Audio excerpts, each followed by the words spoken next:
Hello, it's Bailey and welcome back to my channel. Today I am starting a vlog for the Escaping for 24 readathon, which is a 24 and 48 hour readathon, where the concept is basically to try to read for 24 hours within a 48-hour period. And this is hosted by Rylan from Escaping Through Novels. I'll make sure and give her the little linkity link down below. And I think she's going to start doing these monthly. But this did start while I was at work this morning, so I am introing this a little late. And I started at work by I'm listening to the audiobook of Prodigy by Marie Lu. This whole series is a reread for me, but I have read for 3 hours and 17 minutes so far. Listened, I should say, for that, but I'm home now. I had lunch and her opening sprints are going. So I'm gonna switch to read physically. I am currently reading Near the Bone by Christina Henry, as well as Elatsoy by Darcy Little Badger. I'm just gonna alternate between the two. And yeah, I'm going to actually try to read for the 24 hours, but I'm not gonna hold myself to it. I do have my nephew's birthday party tomorrow, so we'll just see how it goes. My other plans for this readathon are a book I'm technically reading for another vlog again, so I won't talk about my feelings about it, but it is How to Make Shit Happen by Sean Whalen.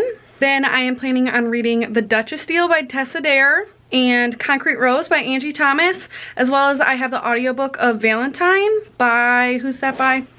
I have it right over here. Valentine by Elizabeth Wetmore. So yeah, we'll just see how much I can actually get through. This started on a Friday and will end on Sunday morning. So I'm gonna try my best. We are about 9 hours into the readathon now, and I've read for 6 of those, which is really good. But I just finished my first book. I finished Near the Bone by Christina Henry. I just finished the last 100 or so pages of this. I've been reading other things also, and I really like this book. I gave it a high 4 stars. This is basically, it's a horror book about this girl who's been living on this mountain with this man for years, and she doesn't really remember her life before, and all of a sudden there's this creature on the mountain, and then 3 strangers show up also kind of hunting this creature. But the man, her husband or whatever that she's been living with, is very abusive, and she knows that these strangers being on their land, their mountain, is really gonna piss her husband off, this guy that she's living with, off. And so that's the general premise of the book. I think much more than that is a little bit of spoilers, but not really. But this was really engaging. Like I said, I did give it a high 4, not a 5 star. I don't know that I necessarily liked the part with the creature. I think that I was intrigued enough by the other plot lines that I could have just done without the creature thing. But yeah, this was a really good one.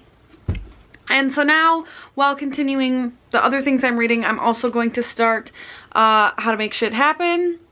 Like I said, I'm reading this for a different challenge I'm doing. This is literally only 100 pages, so I'm not gonna talk about my thoughts about this, but this will be something I'm getting through. All right, we are approaching 8 p.m., but I did just finish How to Make Shit Happen, and I said I wasn't going to talk about my feelings about this, and I'm not. I'm just going to say I give this 1 star. I don't recommend it. You'll see more of my thoughts in a future video. Honestly, that video is probably not coming out for another month, but not that. Didn't like that. But that's another 100 pages done. And now I get to start a book I'm actually really excited to read, which is The Duchess Deal by Tessa Dare. And my understanding is this is a marriage of convenience type thing. So this should be much more fun than that was. And I'm still finishing up Elatsoy and listening to the audiobook of Prodigy. It is time for me to get ready for bed now.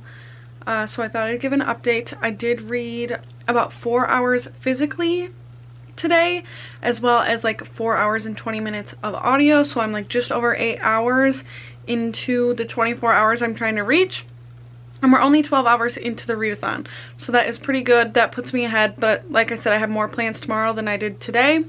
I did just read some more of Elatsoy, and just a couple things I find funny in this is they talk about Iowa cornfields lasting forever. You could drive through one cornfield forever and ever a few times in this, which is funny. I'm from Iowa.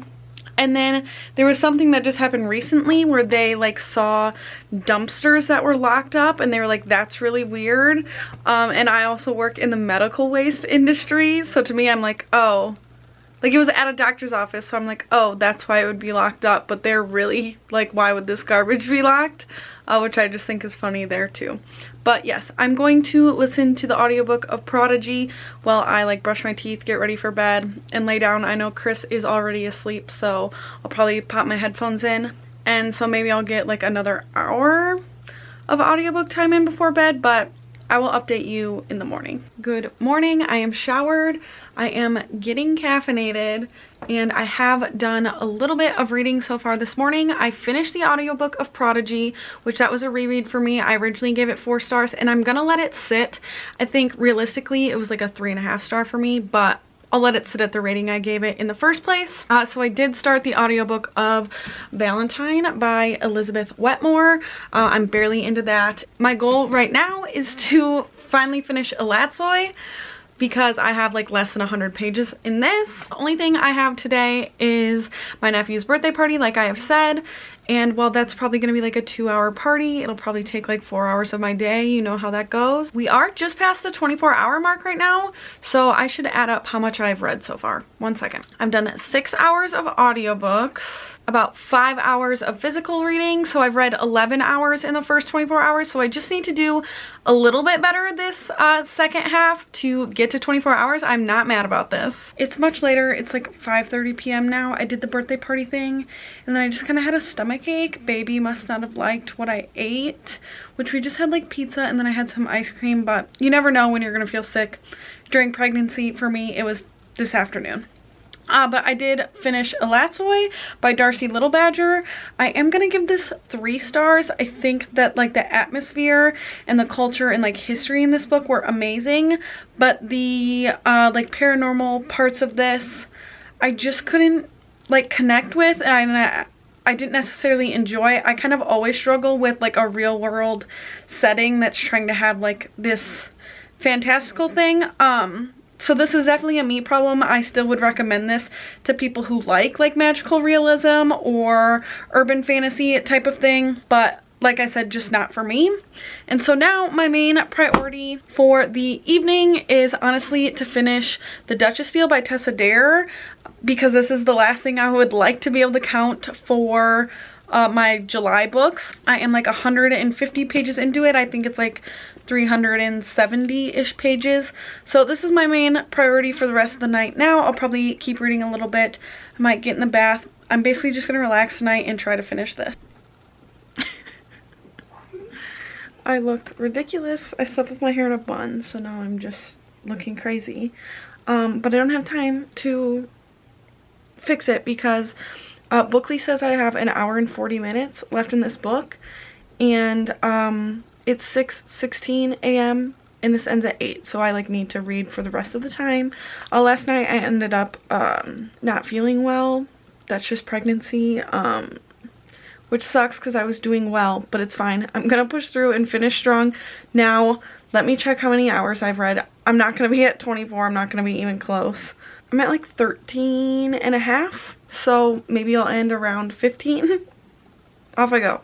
All right, it is 7:57 and I just did it, just barely in time. I finished The Duchess Deal by Tessa Dare, and I am gonna give this 5 stars, but I'm gonna come back in a little bit and like wrap up all my thoughts of everything I read and how many pages and hours and everything I read during this readathon once I have my coffee and get a little bit more woken up than I am now. Okay, I am caffeinated and I've done some math to wrap up this 48-hour vlog. So in total, I ended up reading for 15 hours and 25 minutes, which is not 24 hours, but I'm very happy with that, and that's just a score to beat for next time. And so I physically read 814 pages, and then I had 6 hours and 27 minutes of audiobook beyond that. I didn't calculate like the pages of audio, but 814 pages physically is like insane for me, so love that. But here is everything that I actually read. I finished up Near the Bone by Christina Henry,